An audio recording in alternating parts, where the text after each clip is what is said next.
आदाब नाजरीन, मैं Mohammad Tajammul Ali Khan, news one live TV में आपका इस्तकबाल है। आज की अहम तरीन खबर हम बताने जा रहे हैं। बच्चे जो फितरी तौर पर मासूम होते हैं और बच्चों का कोई मजहब या कोई ज़बान या उनका कोई सोच या उनका कोई कल्चर नहीं होता, क्योंकि जब बच्चा पैदा होता है तो वो इंसानियत की बुनियाद पर इंसानियत को लेकर पैदा होता दुनिया में आता है। उसका मजहब, उसका नाम, उसको ज़बान हम लोग देते हैं, यानी कि जिस मज़हब में पैदा होता है उस मज़हब में उसको नाम दिया जाता है और उसकी परवरिश उसी हिसाब से की जाती है। लेकिन बुनियादी तौर पर बच्चा मासूम होता है और बच्चा जो है कुदरत की निशानियों में से एक होता है, क्योंकि बच्चों की ज़बान से जो निकलता है वो पूरा होता है। और बच्चों से दुआ कराओ, बच्चों से दुआ कबूल होती है। मासूम बच्चे किसी मज़हब को नहीं जानते, किसी ज़बान को नहीं समझते, उनसे जो मोहब्बत करता है वो उनके हो जाते हैं। लेकिन दुनिया में इस वक्त सबसे बड़ा अलमनाक वाक़या ये है कि सबसे ज़्यादा कत्लेआम जो हो रहा है वो सबसे ज़्यादा बच्चों का कत्लेआम फ़लस्तीन गज़ा में किया जा रहा है, जिस पर ईरान के वज़ीर ख़ारजा ने इल्ज़ाम लगाते हुए कहा है कि इसके ज़िम्मेदार तकरीबन मगरबी ममालिक है, जहाँ पर कुत्ते बिल्लियों को और जानवरों की बड़ी मोहब्बत की जाती है। वो बड़े पेट एनिमल्स के साथ बहुत ज़्यादा लगाव में रहते हैं और वो बच्चों के लिए बहुत सेंसिटिव होते हैं और उनके बच्चों के हुकूक़ की बात करते हैं। जहाँ अमेरिका में छोटे से बच्चों पे आप जो है ज़्यादती नहीं कर सकते, उन्हें डांट नहीं सकते, इस तरीके का क़वानीन मगरबी ममालिक में है कि बच्चों के साथ बेहतरीन सलूक किया जाए। लेकिन जब मगरबी ममालिक अमेरिका और दीगर ममालिक का, इसराइल का हम जब दूसरी तस्वीर वाला रुख देखते हैं तो ये बर्बरियत वाले तस्वीर हमारे सामने आते हैं कि किस तरीके से मासूम बच्चों को एक मजहब के नाम पर, फ़लस्तीन के नाम पर मारा जा रहा है, कत्लेआम किया जा रहा है। ये मासूम बच्चों का क्या कसूर है?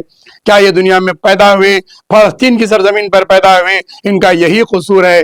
ये लब्बैक कहते हैं, ये कलमा पढ़ते हैं, इनका यही कसूर है? इनके नाम के साथ फ़लस्तीन जुड़ा है, ये इनका यही पहला कसूर है, जिन्हें बर्बरियत के साथ बमबारियों के ज़रिए इंसानियत की ज़मीर को ख़त्म करते हुए कत्लेआम किया जा रहा है, एक नस्ल कशी की जा रही है। आज़ादी से पहले पहली जंग, दूसरी जंग में हिटलर और नासा की हम जंग देखे हैं, तो सुने हैं, उसके अंदर हमने कि जिस तरीके से नस्ल कशी की गई थी नासी और जो है हिटलर की जानिब से, चर्चिल की जानिब से की गई थी। फिर उसके बाद वियतनाम की जंग देखते हैं हम और दीगर जो है जो ममालिक में जंग हुए हैं उसके अगर नज़र रखें हम तो किस तरीके से कत्ले आम हुआ है।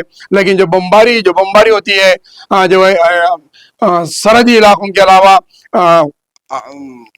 आबादी वाले इलाकों पर जिस तरीके से बमबारी करते हुए एक आम सबको मारा जाता है, लेकिन यहाँ पर मखसूस तरीके से बच्चों को निशाना बनाते हुए बच्चों के हॉस्टल्स पर, बच्चों के दवाखानों पर, चाइल्ड हॉस्पिटल्स पे, चाइल्ड स्कूल्स पर, चिल्ड्रंस स्कूल्स पर जो है बमबारी की जा रही है। और इस तरीके से मासूम बच्चों को बिलबिलाते हुए देखा जा रहा है। ना रमज़ान का महीना देख रहे हैं, ना जो है मुक़द्दस महीने देखे जा रहे हैं, लगातार जो है इसराइल की जानिब से बमबारी करते हुए इंसानियत को ख़त्म किया जा रहा है। मासूम बच्चे जो दुनिया में आए हैं, कुछ देखे नहीं है, उन्हें इस दुनिया से वापस भेजा जा रहा है। इसके तरफ पूरी दुनिया की तरफ से इसकी मज़म्मत की जानी चाहिए। और जो है वज़ीर ख़ारजा ईरान ने इस बात पर मगरबी ममालिक को ज़िम्मेदार ठहराया है, तो उन्होंने तमाम दुनिया के दीगर ममालिक से भी अपील की है कि वो इस मामले पर सामने आए।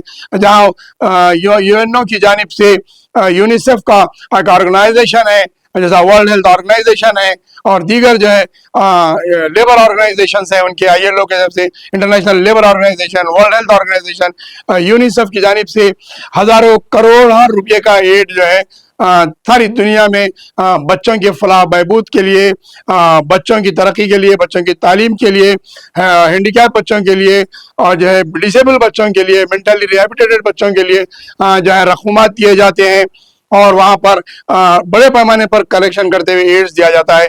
तो दूसरी जानिब मासूम बच्चों की ज़िंदगियाँ इस तरीके से ली जा रही है और दुनिया से एक मनसूबाबंद तरीके से नस्ल कशी की जा रही है। इसके ऊपर सारी दुनिया को आवाज़ उठाने की ज़रूरत है और बच्चों की ज़िंदगी को बचाव का नारा और बचाव की तहरीक करने की ज़रूरत है, क्योंकि एक मनसूबाबंद तरीके से इन बच्चों का खात्मा किया जा रहा है। بچے معصوم ہوتے ہیں اور بچوں کو بچانے کی ضرورت ہے. ہمارے چینل کے ذریعے بھی ہم یہی بتانا چاہ رہے ہیں کہ بچوں کی زندگیوں کی اہمیت ہے, ان کو بچانے کی ضرورت ہے. اس کو پوری دنیا کو سامنے آنا چاہیے, خاص کر یونیسیف آرگنائزیشن کو اس کے لیے اٹھنا چاہیے.